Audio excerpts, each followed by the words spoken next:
लक्ष्मीनाथ समारंभां नाथयामुनमध्यमाम् अस्मदाचार्यपर्यन्तां वन्दे गुरुपरम्पराम्।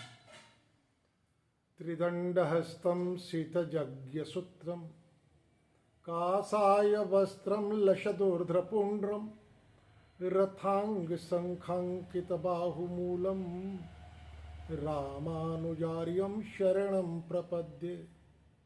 काषायं यज्ञसूत्रं शुचिवपुषि तथा चोर्ध्रपुण्ड्रं च भाले यस्यास्ते दक्षहस्ते कलिकुमतिगिरीन्द्रेन्द्रवज्रं त्रिदण्डं संसाराग्निप्रशान्त्यै भृतजलममलं दारुपात्रं पवित्रं श्रीविश्वक्सेनसूरेः पदकमलयुगं श्रेयसे संश्रयामि।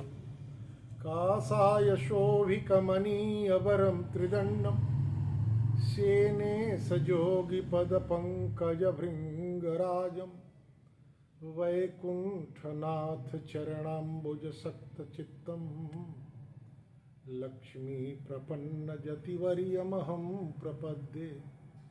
कान्तिस्मृतानन्दितशारदिन्दु जत्रैकतो विलसितामसिताङ्गशोभां वृन्दावनेऽपि कृतयामुनगङ्गसङ्गं राधामुकुन्दयुगलं तदहं नमामि।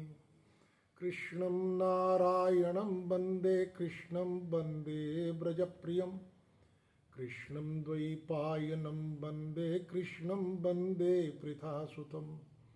नारायणं नमस्कृत्य नरं चैव नरोत्तमं देवीं सरस्वतीं व्यासं ततो जयमुदीरयेत्। सच्चिदानन्दरूपाय विश्वोत्पत्त्यादिहेतवे तापत्रयविनाशाय श्रीकृष्णाय वयं नुमः। जं प्रव्रजन्तमनुपेतमपेतकृत्यं द्वैपायनो विरहकातर आजुहाव। पुत्रेति तन्मयतयास्तरवोऽभिनेदुस्तं सर्वभूतहृदयं मुनिमानतोऽस्मि। श्रीकृष्ण गोविन्द हरे मुरारे हे नाथ नारायण वासुदेव। श्रीकृष्ण गोविन्द हरे मुरारे हे नाथ नारायण वासुदेव। हे नाथ नारायण वासुदेव हे नाथ नारायण हे नाथ नारायण वासुदेव हे नाथ नारायण वासुदेव। श्रीकृष्ण गोविन्द हरे मुरारे हे नाथ नारायण वासुदेव। प्रेम से बोलिए भाष्यकार भगवान श्री रामानुजाचार्य स्वामी जी महाराज की जय।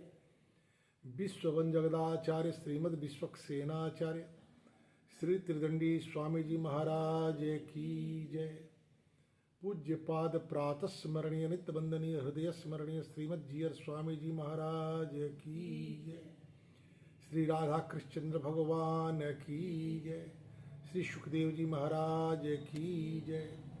श्रीमद् भागवत महापुराण की जय। नारायण। तो कल हम लोगों ने देखा कि पुत्र प्राप्ति के आग्रह में फंसे आत्मदेव जी सन्यासी के बार बार कहने पर भी वो सन्यास न लेकर पुत्र प्राप्ति का आग्रह करते रहे। यति ने उनसे कहा कि आपको 7 जन्मों तक पुत्र होने वाला नहीं है, आत्मदेव जी ने कहा कि जब आप मेरे प्रारब्ध को जानते हैं तो मेरे प्रारब्ध को परिवर्तित करने का प्रयत्न करें, पुरुषार्थ करें। यति ने कहा कि मैं यह फल दे रहा हूं, इस फल को ले जाइए, अपनी पत्नी को खिला दीजिए, वो गर्भधारण कर लेंगी। गर्भावस्था के अनुशासन का उपदेश देते हुए उन्होंने कहा कि सत्य वाचन, शुचिता, एक आसन, एक सम भोजन आदि के साथ यदि वे रहें तो पुत्र निर्मल होगा। निर्मल का अर्थ होता है उसके भीतर किसी प्रकार का दोष नहीं होगा, मल नहीं होगा, वासनाएं नहीं होंगी। आत्मदेव जी बड़ी प्रसन्नता के साथ लौटे, अपनी पत्नी को फल दिया उन्होंने, लेकिन पत्नी को फल खाना स्वीकार नहीं था। अपने अंग सौष्ठव की चिंता थी, अपने जीवन की चिंता थी। एक सखी से उन्होंने अपनी समस्या बतलाई कि ऋषि ने मुझे, एक सन्यासी ने फल दिया है, मैं फल खाऊंगी नहीं, मुझे पुत्र नहीं चाहिए। वो कहती हैं आत्मदेव की पत्नी कि संतानोत्पत्ति प्राप्त करने के बदले निपुति रह जाना कहीं श्रेयस्कर है, क्योंकि संतान प्राप्त करने में, उत्पन्न करने में, गर्भधारण करने में बड़ा ही कष्ट होता है, जीवन पर संकट हो जाता है। इतने में आत्मदेव की पत्नी धुंधली की अपनी सगी बहन आई और कही कि मैं आपको अपना पुत्र दे दूंगी, लेकिन आप गर्भवती होने का अभिनय करें। अभिनय पूर्वक दाम्पत्य जीवन यदि जिया जाता है, जहाँ दाम्पत्य जीवन में छल की स्थिति होती है, वहाँ सत्पुत्र की संभावनाएं नहीं होती। वह गर्भधारण का अभिनय करने लगी। सन्यासी के द्वारा दिए हुए फल की परीक्षा करने के उद्देश्य से एक बछड़ी को दे दिया गया। समय के साथ बछड़ी को भी एक पुत्र हुआ। संपूर्ण आकृति मानव की, कान केवल गाय के। धुंधली ने जिस पुत्र को अपना जात कह करके परिचय दिया, उसका संस्कार नहीं करने दी अपने पति से, कि नहीं, मेरे पुत्र को का संस्कार मैं करूंगी, जिससे मेरा और इसके संबंध की प्रगाढ़ता सिद्ध हो। आत्मदेव जी ने गाय के बछड़े का संस्कार किया। गर्भधारण तो की थी नहीं, कृत पुत्र को पाली थी। उस पुत्र को वह इतना लाड़ करती थी कि वह पुत्र संस्कारगत दोष तो था ही, व्यवहारिक दोष के कारण, संसर्गज दोष के कारण भी उसमें अनेक दोष आ गए, वो खल हो गया। गोकर्ण जी चूंकि एक सन्यासी के अनुग्रह के का परिणाम थे, तो उनमें संपूर्ण सद्वृत्तियां आई। समय के साथ धुंधकारी अपने संस्कारों के कारण अपने पिता, पालक पिता आत्मदेव और मां को, धुंधली को कष्ट देना आरंभ किया। आत्मदेव जी गोकर्ण के पास आकर अपना उद्धार का मार्ग पूछे और गोकर्ण जी ने कहा कि आप गृह त्याग दें, संबंध के मोह का परित्याग करें और वन में जाकर के लोक धर्म के बदले शाश्वत धर्म का पालन करें। शाश्वत धर्म तो एक ही है संसार में, परमात्मा से अनुराग। लोक धर्म में भी यदि परमात्मा के अनुग्रह को स्वीकार किया जाए तो लोक धर्म भी बंधन का कारण नहीं होता। जो मैं और मेरापन संबंध में बन जाता है, यही कारण होता है कष्ट का, बंधन का। संसार में पत्नी है, पुत्र है, पति है, ये प्रारब्ध के कारण है। क्योंकि संसार में जितनी संततियां आती हैं, वो सारी संततियां पिता को सुखी देने के लिए, माता को सुख देने के लिए ही नहीं, कष्ट देने के लिए भी आती हैं। एक इस संबंध में एक दृष्टांत है। एक ब्राह्मण को पुत्र होता था और कुछ दिनों के बाद ही वह जीवन समाप्त कर देता था, मृत्यु हो जाती थी। उस ब्राह्मण को बड़ी पीड़ा हुई। पुनः उन्हें एक पुत्र हुआ, तो उस पुत्र को देखा उन्होंने, उसका भाग्य प्रारब्ध, तो कर्ज लेकर आया था और उस पर कर्ज था 9 लाख। ब्राह्मण को बड़ी संतुष्टि हुई कि चलो इतना कर्ज तो ये अपने जीवन में उतार ही नहीं सकता। एक ब्राह्मण पौरोहित वृत्ति से इतना कमा ही नहीं पाएगा कि अपने पिता का कर्ज दे पाएगा, हम इसके कंधे पर जा सकते हैं। वे पौरोहित करने के लिए चले गए जजमानी में। इधर यह बालक थोड़ा बड़ा हुआ तो एक दिन एक राजा के लड़के की बारात जा रही थी। उस बारात को देखा, बारात बड़ी सुंदर थी, हंसा और रोने लगा। इसके इस व्यवहार से कौतूहल हुआ राजा को, राजा के सभासदों को। लोगों ने पूछा कि आप एक ही साथ रोए भी और हंसे भी, ऐसा क्यों? तो उस ब्राह्मण बालक ने कहा कि ऐसी सुंदर बारात हमने आज तक देखी नहीं थी, लेकिन इस लड़के की आयु सिंदूरदान मात्र ही है। सिंदूरदान होगा और ये लड़का मर जाएगा। लोगों ने कहा कि यदि आप इसके मृत्यु का कारण जानते हैं तो इसके बचाने का भी कोई मार्ग जानते होंगे। वो कहा कि निश्चित रूप से, लेकिन मैं चलूंगा विवाह कराने के लिए, मैं ही विवाह कराऊंगा, मैं बचा लूंगा। वह ब्राह्मण को लेकर के राजा चले गए। विवाह की वेदी पर वर और वधू के अलावा हर लोगों को हटा दिया ब्राह्मण बालक ने और स्वयं बैठा आचार्यत्व करने के लिए। सिंदूरदान होने के साथ ही अपने हाथ से मार करके उस लड़के को बाहर, मंडप के बाहर कर दिया। और जैसे ही सिंदूरदान के बाद बाहर किया ब्राह्मण बालक ने कि एक बिजली गिरी, जिस आसन पर लड़का बैठा था उस आसन पर लड़के का प्राण बच गया। राजा को बड़ी प्रसन्नता हुई। उन्होंने अपने गले में एक बहुमूल्य 9 लखा हार पहन रखा था, वे लेकर के दे दिए ब्राह्मण को और कहे कि ब्राह्मण देवता, आपके घर और बहुत कुछ हम भेजेंगे। और बालक आया प्रसन्नता में और फिर गले से माला निकाला और माँ को पहना दिया। सारी बातें बतलाई, चला गया सोने के लिए। एक उसे पेट में दर्द हुआ और उसकी जीवन लीला समाप्त हो गई। ब्राह्मण को सूचित किया गया, ब्राह्मण आए, सारी स्थिति उन्होंने जानी। पत्नी से पूछा भाई बात क्या हो? तो पत्नी सारी बात बतलाई। तो कह 9 लाख रुपया इस पर मेरा कर्ज था, तो मैं बड़ा प्रसन्न था, ये तो एक दिन में ही 9 लाख पूरा कर दिया।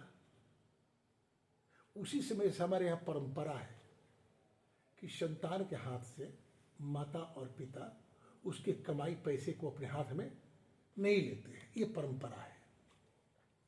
तो गोकर्ण जी के कहे हुए बात पर आत्मदेव जी घर छोड़कर चले गए। धुंधली नहीं गई, क्योंकि धुंधली को लोक संबंध और लोक भोग प्रिय थे। पति को जाने दिया और स्वयं रह गई। सूत जी कहते पितर यु परते तेन जननी ताड़िता भृशम क्व वित्तम तिष्ठति ब्रूहि हनिष्य लत्तया नचेत। अपने पिता आत्मदेव के जाने के बाद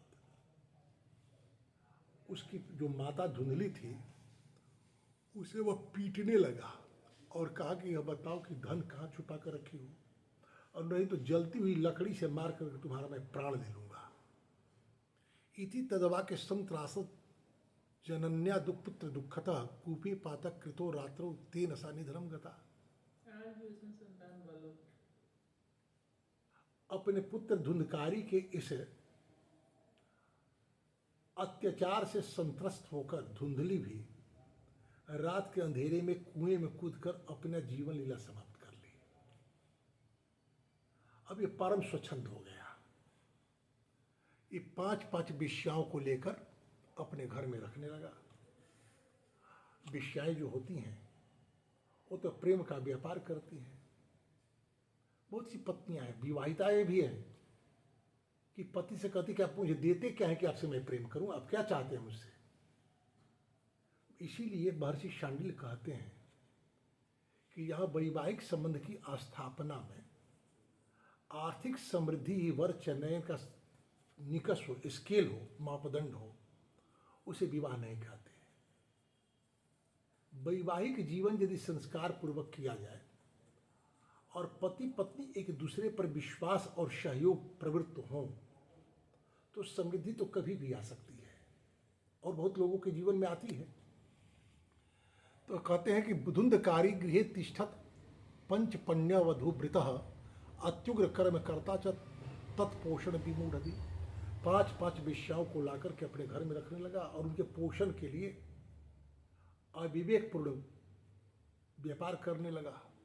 एकदा कूटातास्तु भूषणन्याभिलिप्सव तदर्थम निर्गतो गयात कामंधो मृत्युमस्मर। एक दिन की बात है कि वो 5 कन्याएं धुंधकारी से बहुमूल्य गहने और वस्त्र की इच्छा की। उसकी इच्छा की पूर्ति के लिए धुंधकारी अपने मृत्यु से बेखबर होकर के चोरी करने निकला। धनियों के घर में चोरी की, बहुमूल्य आभूषण और वस्त्र लेकर आया और अपनी प्रेमिकाओं को दिया। इतने बहुमूल्य गहने और वस्त्र को जब देखा उन वेश्याओं ने, धुंधकारी सो गया तो सबों ने विचार किया कि इसके इस कृत्य का ज्ञान जैसे ही राजा को होगा तो राजा इसके द्वारा चोरी की गई संपूर्ण संपत्ति तो ले ही लेगा, इसे भी कारावास में डाल देगा। तो दोनों हमसे छीन जाए, उससे अच्छा है कि एक को छोड़ दिया जाए, एक को बचा लिया जाए। तो छोड़ी क्या, सोचा सबकी धन को बचा लिया जाए और धुंधकारी को छोड़ दिया जाए। रात्रि में सोए अवस्था में धुंधकारी को खाट से बांधकर जलते हुए अंगार को उसके मुंह में डालकर इन सबों ने मार दिया और घर में ही गड्ढा खोदकर रात में ही गाड़ दी।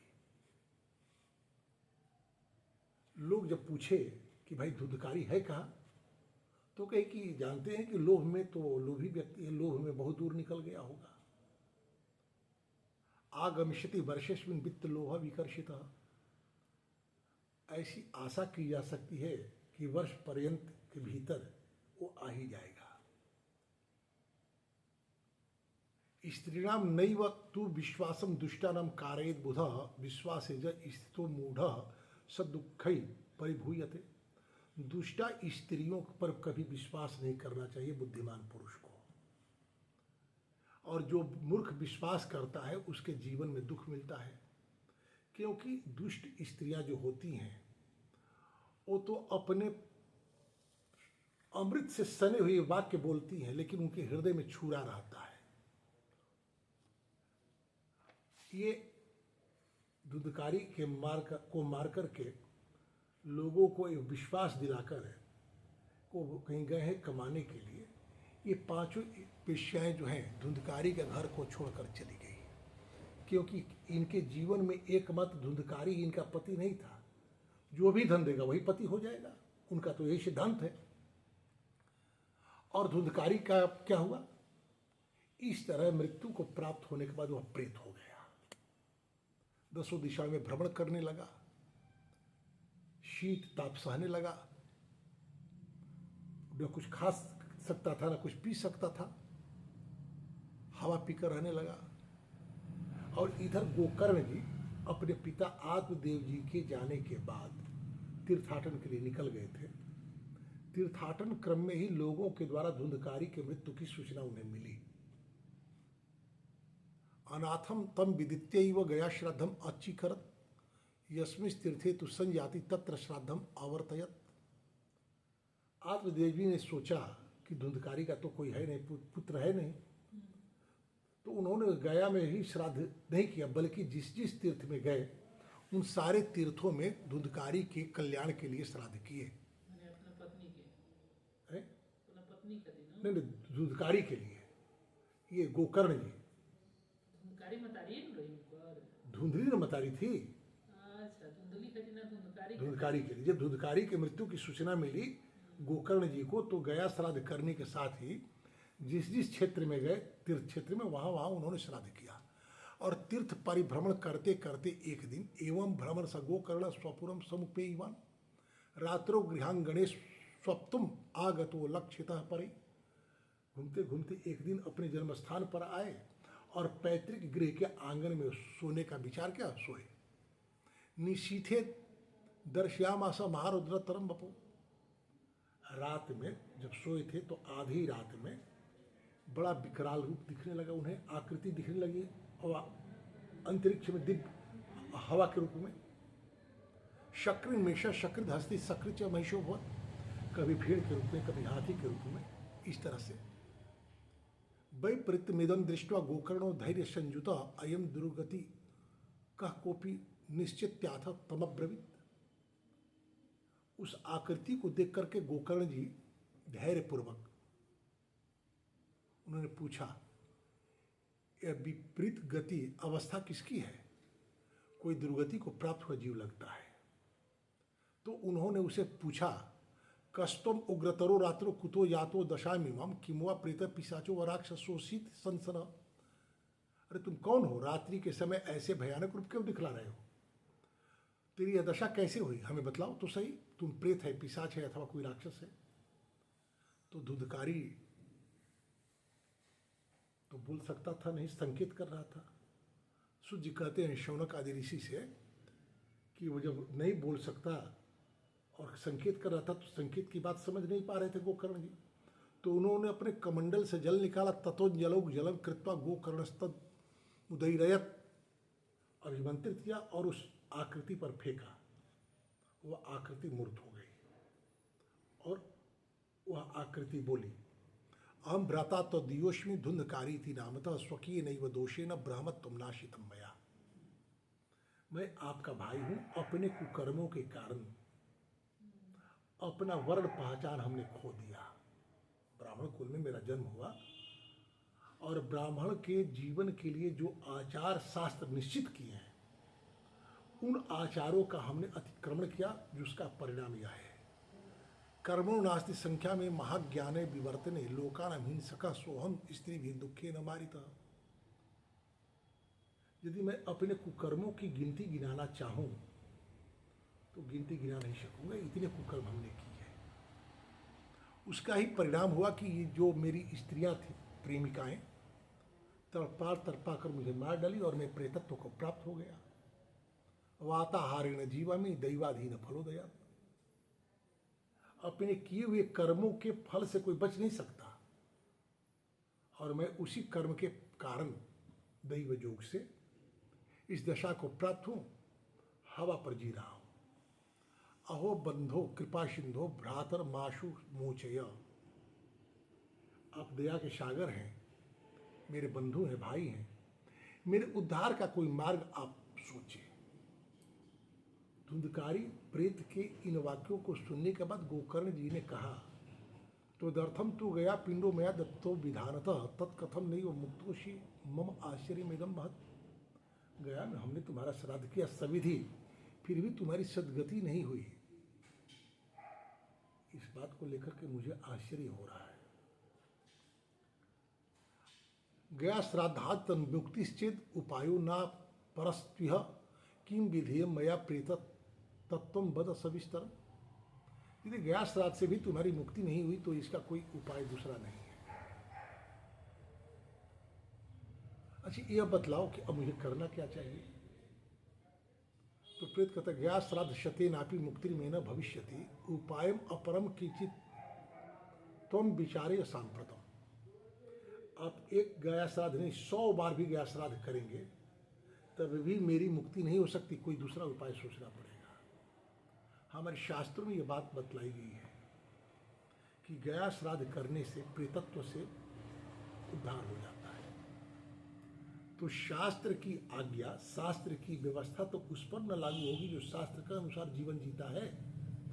जिसने शास्त्र की अवज्ञा कर दी और दुष्परिणाम को प्राप्त हो गया तो फिर उसके प्रति शास्त्र दायी क्यों है?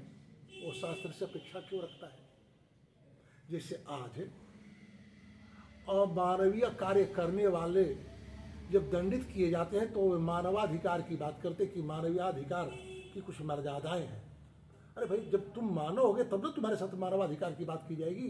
तुम तो हो गए अमानव, फिर तुम्हारे साथ मानवाधिकार, मानवोचित व्यवहार क्यों किया जाए? कोई दूसरा उपाय बतलाए। गोकर्ण जी प्रेत की बात सुनकर सोचने लगे, सत श्राद्धैर न मुक्ति चेत असाध्यम मोचनम तव। भाई तुम्हारा उद्धार का कोई मार्ग मुझे दिखता नहीं है, लेकिन एक काम करो, अभी तुम अपने स्थान पर निश्चिंत होकर रहो और तुम्हारे उद्धार के विषय में मैं कुछ सोच रहा हूँ। रात्रि व्यतीत हुई। दूसरे दिन सुबह लोगों को जब यह ज्ञात हुआ कि गोकर्ण जी पधारे हैं, लोग उनसे मिलने के लिए आने लगे। उन आने वाले लोगों में अनेक विद्वान योगनिष्ठ थे। उन सारे लोगों के सामने गोकर्ण जी अपने भाई धुंधकारी के इस दशा की बात कही। शास्त्रों का अनुसंधान किया गया और एकमत निर्णय लोगों ने दिया कि शास्त्र अब कोई दूसरा मार्ग नहीं बतलाते, इसका उद्धार नहीं हो सकता। लेकिन एक काम किया जा सकता है, सूर्य नारायण से पूछना चाहिए, वो जो कहेंगे उसे करने से कल्याण होगा। तब गोकर्ण जी क्या किए, तपस्या किए और तपस्या से सूर्य के चक्र गति को रोक दिए और सूर्य नारायण से उन्होंने प्रार्थना की, तुभ्यम नमो जगत साक्षिण ब्रूहिमे मुक्ति हेतुकम तत्स्वत्वा दूरतः सूर्य अस्फुटम इत्यम अभाषत। गोकर्ण जी ने भगवान सूर्य की प्रार्थना की कि आप कृपा सिंधु हैं, जगत के साक्षी हैं, हमारे भाई धुंधकारी के मुक्ति का कोई मार्ग आप प्रशस्त करें। भगवान सूर्य ने कहा, श्रीमद् भागवतान मुक्ति सप्ताह वाचनम कुरु। श्रीमद् भागवत के सप्ताह की कथा यदि कही जाए तो इससे मुक्ति संभव है। सूर्य के इस धर्ममय वाक्य को वहाँ जितने लोग थे सभी लोगों ने सुना और कहा कि यह साधन तो बड़ा ही सरल है। भागवत की कथा बहुत सरल है, आपके पास जितना सामर्थ्य है उतने में कथा हो सकती है। लेकिन जब आप अपने सामर्थ्य का प्रदर्शन करने के लिए कथा का आयोजन करते हैं तो कथा का सार गौण हो जाता है और आपके सामर्थ्य का प्रदर्शन प्रधान हो जाता है। सामर्थ्य है तो आप खर्च कीजिए, यदि सामर्थ्य नहीं है तो जितना सामर्थ्य है उतने में ही आप तुलसी दल पर भी कथा सुन सकते हैं। लेकिन यदि आपके पास सामर्थ्य नहीं है तब, ये नहीं कि सामर्थ्य है और दान देते समय आप कहते कि नहीं महाराज हमारे पास सामर्थ्य नहीं है। तो सत्यनारायण व्रत कथा में एक कथा आती है कि साधु बनिया चोरी के मिथ्या आरोप में राजा चित्रकेतु के कारावास में बंद है। साक्ष्य के आधार पर यदि विचार किया जाए तो साधु चोर है, क्योंकि चोरी राजा के यहाँ से चोरी गई वस्तु उसके पास ही बरामद हुई थी। लेकिन न्याय साक्ष्य के आधार पर नहीं होता, न्याय तो निर्णय होता है साक्ष्य के आधार पर, न्याय तो अंतरात्मा के आवाज पर होता है। तो चित्रकेतु ने जब स्वप्न में देखा, उनकी अंतरात्मा की आवाज आई कि यह चोर नहीं है, तो उसे मुक्त उन्होंने कर दिया। उसकी जितनी संपत्ति थी दुगना कर करके लौटाए। और जब साधु बनिया पुनः उस संपत्ति के साथ जा रहा था तो एक ब्राह्मण आकर पूछा कि आपके नाव में क्या है। तो कहता है कि लेना चाहते हैं क्या, उसमें घास और पात तो भरा है। ब्राह्मण ने कहा कि आप जो कह रहे हैं वही सही है। कभी भी आप अपने सामर्थ्य को छुपाइए नहीं। आपके सामर्थ्य के बाद भी यदि आपकी स्थिति है, विवशता है कि आप उतना सहयोग नहीं कर सकते हैं, तो आप उसे निवेदन करें सामने वाले से, देखिए महाराज हमारी अपनी मानसिकता है, इतना तक हम कर सकते हैं, इसके आगे करने का विचार नहीं है। ये पक्ष है, लेकिन इतना सत्य बोलना तो आपको पड़ेगा। तो कहे कि गोकर्ण निश्चयम कृत्वा वचनार्थम प्रवर्तिता। अब गोकर्ण जी कथा सुनाने के लिए तैयार हुए। तत्र संश्रवणार्थाय देव ग्रामांजना ययो पंगवंद वृद्ध मंदास तेपि पापक छाया वही। जो जिन जिन लोगों ने सुना था सूर्य के वाक्य को, वे सभी तो आए ही, अन्य लोगों को भी प्रेरित किए। गोकर्ण जी जब कथा व्यास के आसन पर बैठे तो वहाँ बहुत से लंगड़े लूल्हे अंधे बूढ़े मंद बुद्धि पुरुष अपने पापों की निवृत्ति के उद्देश्य से आए।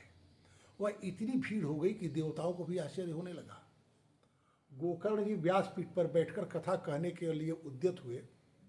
सारे श्रोता बैठे हैं, प्रेत भी आया। जत्र तत्र वह देखा, सामने तो आपके और हमारे तरह तो बैठ सकता नहीं, कि वहां पर एक सूखा बांस का टुकड़ा गड़ा हुआ था, उसी में जाकर बैठ गया वायु रूप से। एक दिन की कथा पूरी हुई तो एक आश्चर्य, दीनांते रक्षिता गाथा तदा चित्रम बहु बनसैक ग्रंथि भेदो भूत सशब्दम पश्यताम सताम। एक दिवस की कथा विराम ली तो उस सूखे हुए बांस का पोर फट गया, आवाज हुआ, सब लोगों ने देखा। इसी तरह से क्रमशः 7वें दिन की कथा पूरी होते होते वो बांस का 7वां पोर फूटा और हुआ क्या, दिव्य रूप धरो जातस तुलसी दांग मंडित पीतवाशक घन श्यामो मुकुटि कुंडलान्वित। उस बांस के भीतर से दूधकारी प्रेत रूप में नहीं निकला, भगवान विष्णु के पार्षद वैष्णव की तरह निकला। पीतांबर वेश वस्त्र, गले में तुलसी की माला और कानों में कुंडल, बाहर आया और आकर के गोकर्ण जी को प्रणाम किया। ननाम भ्रातरम सद्यो गोकर्णम इति चाब्रवीत त्वयाहम मोचितो बंधो कृपया प्रीत कश्मला। भाई गोकर्ण जी को प्रणाम करते हुए कहा कि भाई तूने बड़ी कृपा की, मुझे प्रेत जोनि की यात्रा से मुक्त करा दिया। यह प्रेत पीड़ा का नाश करने वाली भागवत की कथा धन्य है। श्री कृष्णचंद्र जी के धाम प्राप्ति कराने वाली यह कथा है। सप्ताह श्रवण यदि किया जाए तो भगवान कृष्ण का धाम गोलोक की प्राप्ति हो सकती है। जब सप्ताह श्रवण का जोग लगता है तब सारे पाप थर्रा उठते हैं कि यह भागवत कथा जल्दी ही हमारा अंत कर देगी। जिस प्रकार आग गीली सूखी छोटी बड़ी सब तरह की लकड़ियों को जला डालती है, उसी तरह से सप्ताह श्रवण यदि किया जाए तो मनसा वाचा कर्मणा जितने भी पाप हैं, ये जन्मकृत पूर्व जन्मकृत छोटे बड़े सारे पाप विनष्ट हो जाते हैं। विद्वानों ने देवताओं की सभा में कहा है कि जो लोग इस भारतवर्ष में श्री भागवत की कथा नहीं सुनते, उनका भारत भूमि पर जन्म लेना ही वृथा है। भाला मोह पूर्वक लालन पालन करके यदि इस अनित्य शरीर को पुष्ट और बलवान बना लिया गया और श्रीमद् भागवत की कथा न सुनी गई तो इस शरीर का लाभ क्या है। अस्थियां ही इस शरीर की आधार स्तंभ है, नष्ट नाड़ी रूप रस्सियों से बंधा है, ऊपर से मांस और रक्त इस थोप करके इसे सुंदर बनाया गया है, चर्म से मढ़ दिया गया है।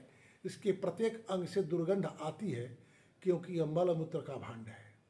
वृद्धावस्था और शोक के कारण परिणाम में दुखमय ही है। रोगों का तो यह घर ही ठहरा। यह निरंतर किसी न किसी कामना से पीड़ित रहता है। कभी एक कामना की तृप्ति होती है तो कभी किसी कामना की तृप्ति नहीं होती, तो इसे दुख होता है। इसे धारण किए रहना भी एक भार है। इसके रोम रोम में दोष भरे हैं, नष्ट होने में तो एक क्षण भी नहीं लगता। अंत में यदि इसे गाड़ दिया जाता है तो इसके कीड़े बन जाते हैं। कोई पशु खा जाता है, विष्ठा हो जाता है। अग्नि में जला दिया जाता है तो भस्म की ढेर हो जाता है।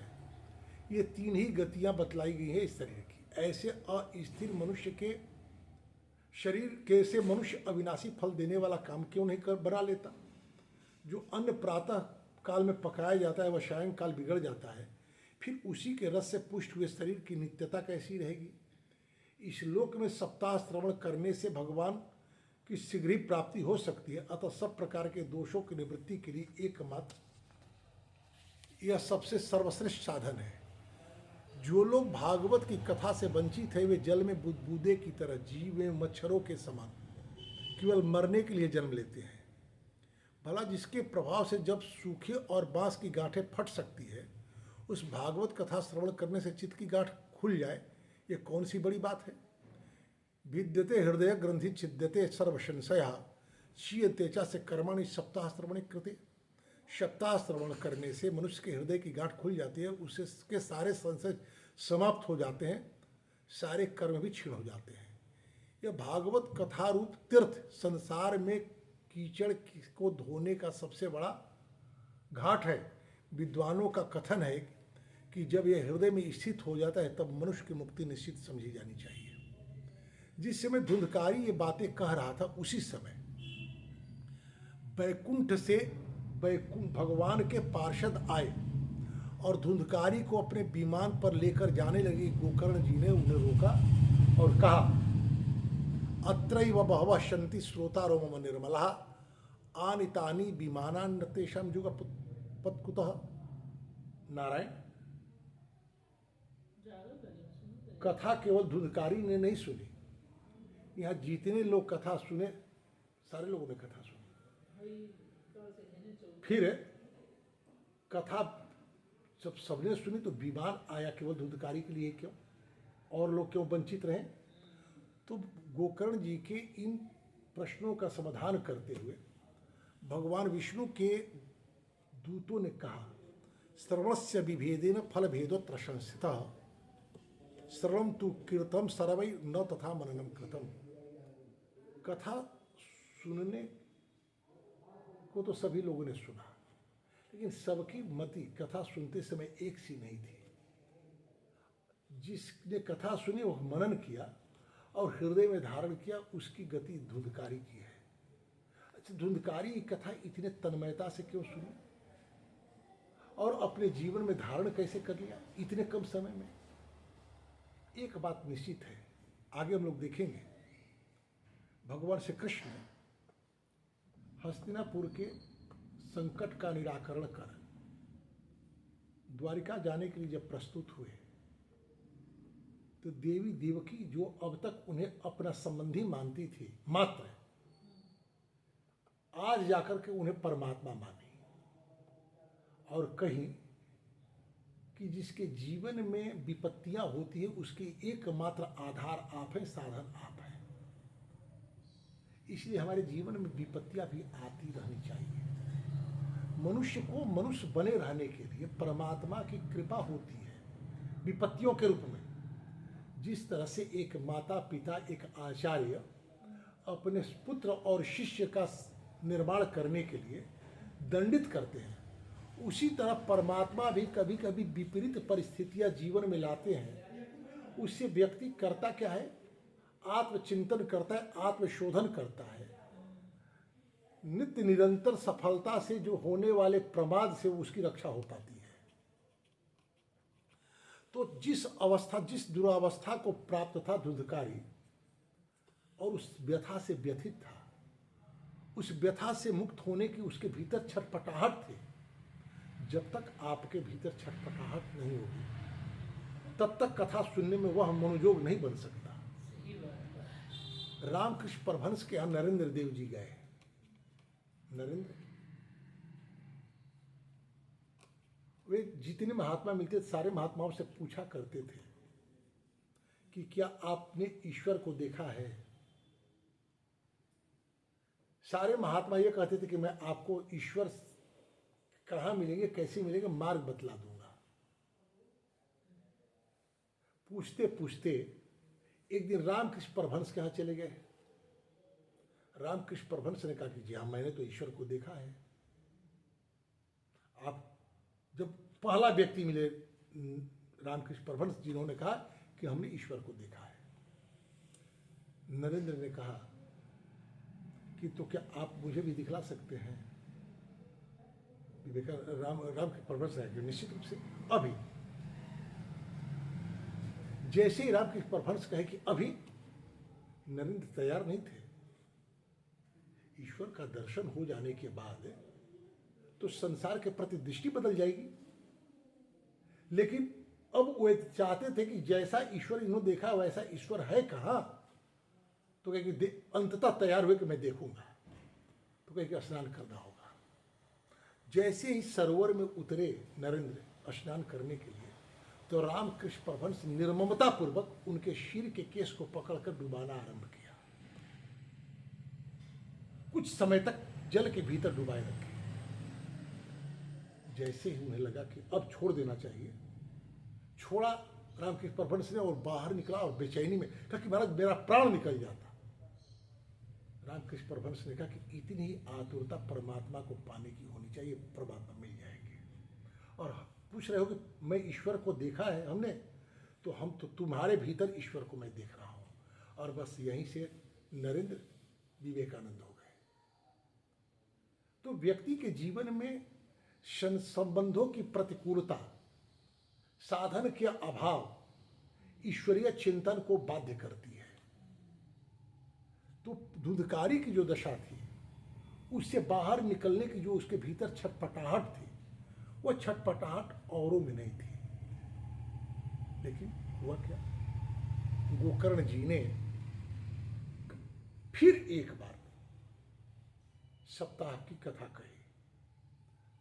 जितने लोग वहां बैठकर सुने थे पहली बार, और भागवत श्रवण के परिणाम का जो साक्षात्कार हुआ, लोगों के हृदय पर उसका गहरा प्रभाव हुआ, और सारे संबंध, सारी समस्याओं को छोड़कर भागवत की कथा सुनने में लोग तन्मय हो गए। कथा जब पूरी हुई तो क्या हुआ, शंकर ध्वनि होने लगी, और सब के सब जितने लोग वहां थे, वे सारे लोग वैकुंठ के अधिकारी हो गए। शाह जी, इस परम पवित्र इतिहास का पाठ चित्रकूट पर्वत पर विराजमान होकर मुनिवर शांडिल्य भी पढ़े और ब्रह्मानंद में मग्न हो गए। यह कथा बड़ी पवित्र है। एक बार के श्रवण से ही समस्त पाप राशि भस्म हो जाती है। यदि इस गोकर्णोपख्यान की कथा श्राद्ध के समय में किया जाए तो पितृगण को बड़ी तृप्ति होती है और नित्य पाठ करने से मोक्ष की प्राप्ति होती है। इसी के साथ आज की कथा को विराम। 2 बार भगवान का नाम। श्री कृष्ण गोविंद हरे मुरारे, हे नाथ